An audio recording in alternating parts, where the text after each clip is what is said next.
In this demonstration, I'll show you how to install a 100 by 75 butt hinge, which in actual fact it's 99.7. They say 100, but they never come like that. So we've got templates to allow for all the variances by 0.3 increments. So that's 99.7, which we've got there. So there's 8mm on a 40mm door. And we've set it up so this edge is flush. And then we can use this hinge guide here and here, which means if we want to set it to, we've got it set to 8. And we're using the Trend copy ring, which is a 16mm guide.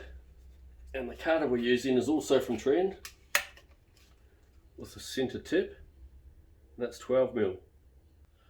So we always take it down to the door like that, check it under there. It's a nice tight fit.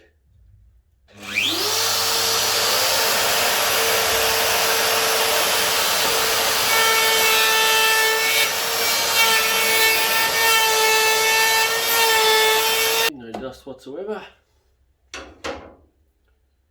Make a little bit of fur on the edges there, but we'll take care of that. A very sharp chisel, we can't use a blunt one.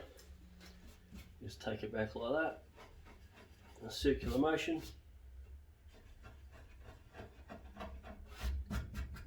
Now you can get single ones, which most people have. They tend to twist depending how you're holding it. Whereas this has a straighter edge, longer edge. So it guarantees a nicer cut. You just like that. See how it fits. She's a nice fit. Ah, beautiful. Dead flush.